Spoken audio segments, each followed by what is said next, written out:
সদৌ অসম আদিবাসী ছাত্ৰ সন্থাৰ প্ৰেছ বিবৃতি আজি সদৌ অসম আদিবাসী ছাত্ৰ সন্থাৰ কেন্দ্ৰীয় সমিতিৰ ভাৰপ্ৰাপ্ত সাধাৰণ সম্পাদক পূৰণ গুঞ্জুৱে নগাঁও জিলাৰ আমনিত সংবাদমেলৰ জৰিয়তে বিজেপি চৰকাৰখনক আৰু আদিবাসী উন্নয়ন আৰু কল্যাণ পৰিষদক লৈ তীব্ৰ সমালোচনা কৰে। আদিবাসী উন্নয়ন আৰু কল্যাণ পৰিষদ গঠন কৰি কেন্দ্ৰীয় চৰকাৰ আৰু ৰাজ্য চৰকাৰে ঘোষণা কৰা 1000 কোটি টকা বছৰি 200 কোটি টকাৰ চৰকাৰী পুঁজিৰ 1 টকাও ধন আদিবাসী ৰাইজৰ উন্নয়নৰ বাবে চৰকাৰে মুকলি নকৰিলে বুলি অভিযোগ সদৌ অসম আদিবাসী ছাত্ৰ সন্থাৰ কেন্দ্ৰীয় সমিতিৰ ভাৰপ্ৰাপ্ত সাধাৰণ সম্পাদক পূৰণ গুঞ্জুৰ। আদিবাসী উন্নয়ন আৰু কল্যাণ পৰিষদৰ সদস্যসকলেও চৰকাৰৰ সৰু সৰু টোপ লৈ বিলাসী জীৱন কটোৱাৰ বাহিৰে আদিবাসী ৰাইজৰ বাবে কোনো ধৰণৰ উন্নয়নমূলক কাম নকৰাৰ অভিযোগ আদিবাসী ছাত্ৰ সন্থাৰ। আদিবাসী শান্তি চুক্তিত আদিবাসী ৰাইজৰ উন্নয়নৰ বাবে লিপিবদ্ধ হৈ থকা দাবীসমূহৰ ওপৰতো পৰিষদৰ সদস্যসকলে কোনো ধৰণৰ গুৰুত্ব নিদি চৰকাৰৰ এজেণ্টৰ দৰে কাম কৰাৰ অভিযোগ আছা কেন্দ্ৰীয় সমিতিৰ ভাৰপ্ৰাপ্ত সাধাৰণ সম্পাদক পূৰণ গুঞ্জুৰ।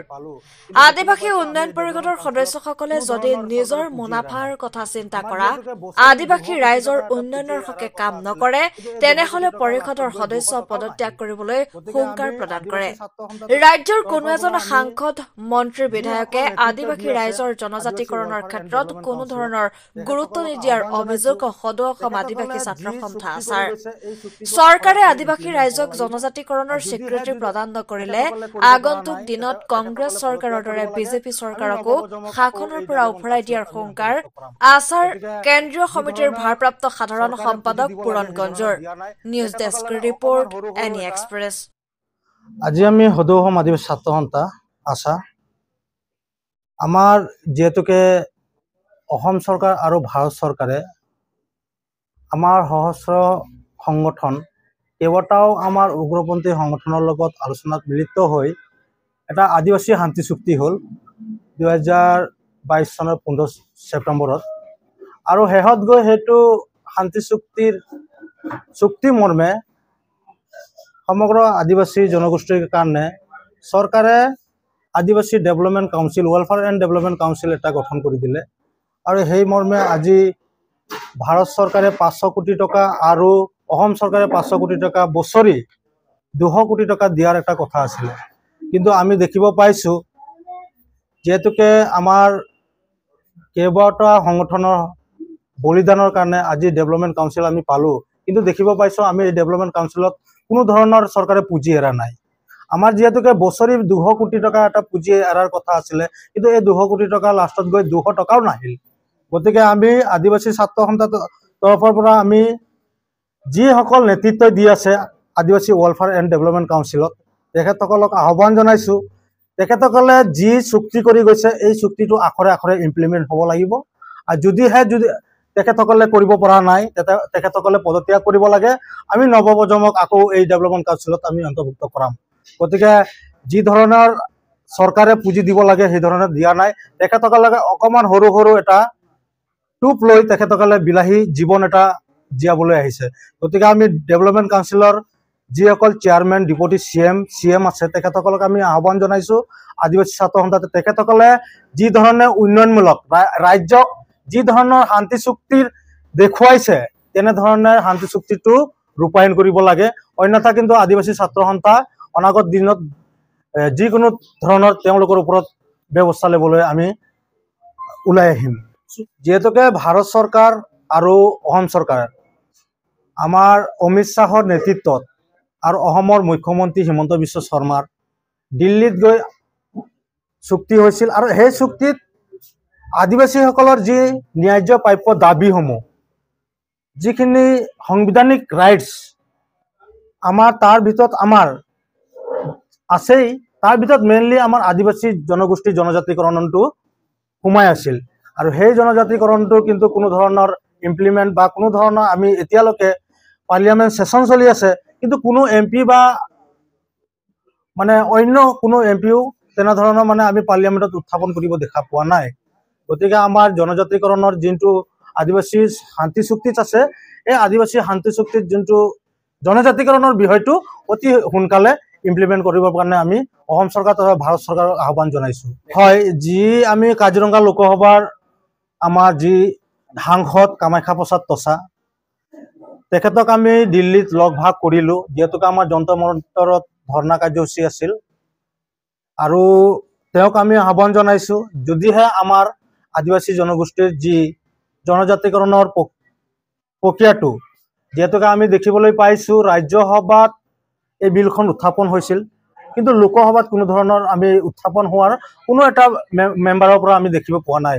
গতিকে আমি আমাৰ জনগোষ্ঠীৰ যিখিনি আমাৰ MP আছে, সাংসদ আছে, তেখেতসকলক আমি সকীয়াই দিছোঁ আৰু আমি স্মাৰক পত্ৰৰ জৰিয়তেও জনাইছোঁ, যদিহে আমাৰ জনজাতিকৰণৰ প্ৰক্ৰিয়াটো যদি তেখেতসকলে উত্থাপন নকৰে, তেনে অনাগত দিনত তেখেতসকলক আমি কিন্তু সাংসদ বা বিধায়কৰ যোগ্য নাৰাখিম। হয়, দুখৰ বিষয়, আমাৰ অকল MP ৰামেশ্বৰ তেলীয়ে নহয়, পল্লৱ লোচন দাস আছিলে, কামাখ্যা প্ৰসাদ তছাও আছিলে, আৰু বিভিন্ন আগত কংগ্ৰেছ চৰকাৰৰ সময়ত আমি 22-23টা আমি MP আৰু MLA পাইছিলোঁ। কিন্তু দুখৰ বিষয়, কোনো এটা চৰকাৰে কিন্তু এই আমাৰ জনগোষ্ঠীটোৰ ন্যায্য দাবী বা যিখিনি সাংবাদিক ৰাইটছৰ কাৰণে কোনোদিন এটা MLA বা MPও আমাৰ মাত নামাতিলে। কিন্তু আমি যিহেতুকে এইবাৰ কামাখ্যা প্ৰসাদ তছা আৰু ৰামেশ্বৰ তেলীক তেখেতসকলক আমি আহ্বান জনাইছোঁ বা দাবী জনাইছোঁ, তেখেতসকলক যদি আমাৰ আদিবাসী জনগোষ্ঠীৰ কাৰণে যদি কোনো ধৰণৰ কাম নকৰে, তেন্তে তেখেতসকলক আৰু অনাগত দিনত আমি বিধায়ক কি আমি পঞ্চায়তৰ সভাপতিৰ কাৰণেও আমি সমৰ্থন নকৰোঁ। আৰু আমি যিহেতুকে আদিবাসী ডেভেলপমেণ্ট কাউন্সিলৰ CM, deputy CM অহিম Hajda, Peter ডাং, দুৰ্গা হাজদা, তেখেতসকলক আমাৰ আদিবাসী ছাত্ৰ সন্থা কেন্দ্ৰীয় সমিতিৰ তৰফৰ পৰা আমি লিখিতভাৱে দিছিলোঁ যে তেখেতসকলে আমাৰ জনগোষ্ঠীৰ কাৰণে কি উন্নয়ন কৰিছে বা আদিবাসী ডেভেলপমেণ্টৰ কাৰণে চৰকাৰে কি ধৰণৰ পুঁজি আবণ্টন কৰিছে, সেইখিনি আমাক ৰাজহুৱা কৰিবৰ কাৰণে আমি আদিবাসী ছাত্ৰ সন্থা হিচাপে আমি স্মাৰক পত্ৰ দিছিলোঁ। কিন্তু তেখেতসকলৰ কোনো ধৰণৰ আওকাণ কৰা নাই। তেখেতসকলে ফেচবুকত খালি আমি দেখিব পাইছোঁ কোচিং বা অন্য ধৰণৰ বেচৰকাৰী অনুষ্ঠান, স্কিল ডেভেলপমেণ্ট কিছুমান খালি ফেচবুকতে দেখি পাইছোঁ। কিন্তু আদিবাসী ডেভেলপমেণ্টত যি ধৰণৰ মানে দ্ৰুতগতিত আগুৱাব লাগিছিল, কিন্তু তেনেধৰণৰ কোনো আমি কাম কৰিব দেখা পোৱা নাই। গতিকে আমি ইমানতে গম পাই গৈছোঁ যে তেখেতসকলে নেতৃত্ব দিয়াৰ কাৰণে একেবাৰে ব্যৰ্থ হৈছে। তেখেতসকলে পদত্যাগ কৰিব লাগে আৰু নতুন আমাৰ আদিবাসী ডেভেলপমেণ্ট কাউন্সিলত আমি নতুনকৈ যাতে গঠন কৰিব পাৰোঁ তাৰ কাৰণে আমি ব্যৱস্থা কৰিব লাগে। আৰু অসমৰ আদিবাসীসকলক আমি সকলোকে আহ্বান জনাইছোঁ যে আদিবাসী ৱেলফেয়াৰ এণ্ড ডেভেলপমেণ্ট কাউন্সিলটো আদিবাসী জনগোষ্ঠীৰ কাৰণে হৈছে আৰু আশাই সদায় এই জনগোষ্ঠীৰ কাৰণে মাত মাতি আছে। আৰু ডেভেলপমেণ্ট কাউন্সিলৰ কাৰণে 1996 চনৰ পৰা এই আদিবাসী উন্নয়নৰ কাৰণে বা ডেভেলপমেণ্ট কাউন্সিলৰ কাৰণে গঠন কৰি দিবৰ কাৰণে আমি অসম চৰকাৰ তথা ভাৰত চৰকাৰক আমি দাবী জনাই আহিছিলোঁ। কিন্তু আমি যেতিয়া গঠন কৰা দেখি পালোঁ, কিন্তু যি ধৰণৰ চৰকাৰৰ পৰা পুঁজি আনিব লাগিছিল তেনেধৰণৰ আমি কিন্তু ডেভেলপমেণ্ট কাউন্সিল এটাও মেম্বাৰক আমি দেখি নাপালোঁ। কিন্তু এই মেম্বাৰসকল বা ডেভেলপমেণ্ট কাউন্সিলৰ যিসকল CM, ডিপুটি CM আছে, তেখেতসকলক আমি সকীয়াই দিছোঁ, আপোনালোকে কাম যদি কৰিব আছে ভালকে কৰক, অন্যথা কিন্তু আপোনালোকে ৰাইজৰ ভুগিব লাগিব, ৰাইজৰ হেৰি। আমি দেখিব পাইছোঁ এতিয়া ডেভেলপমেণ্ট কাউন্সিলৰ যিখিনি বিষয়ববীয়া আছে, যিখিনি EM আছে, যিখিনি CM, ডিপুটি CM, চেয়াৰমেন আছে, তেখেতসকলক একটা মানে বিজেপিৰ এজেণ্টহে বনাই থলে।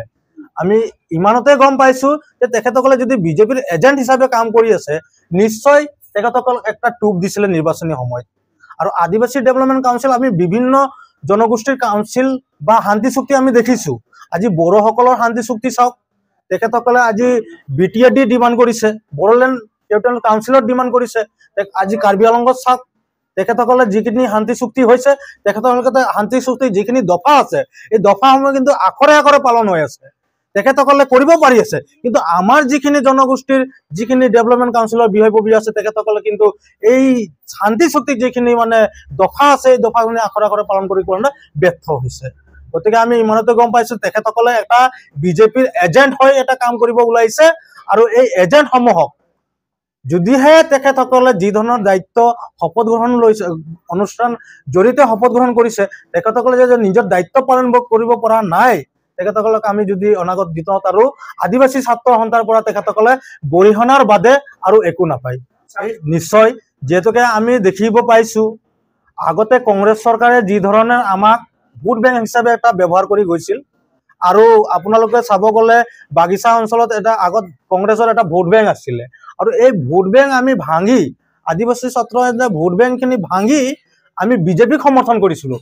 আমি উনলি আছাই, আমি জনজাতিকৰণৰ স্বাৰ্থত আদিবাসী ছাত্ৰ সন্থাই ভাৰত চৰকাৰ আৰু অসম চৰকাৰ মানে বিজেপি নেতৃত্বাধীন চৰকাৰখনক আমি বহি আমি আলোচনাৰ মাধ্যমেৰে আমি এই চৰকাৰখনক আনিবৰ কাৰণে আমি বহুতো হেৰি কৰিছিলোঁ।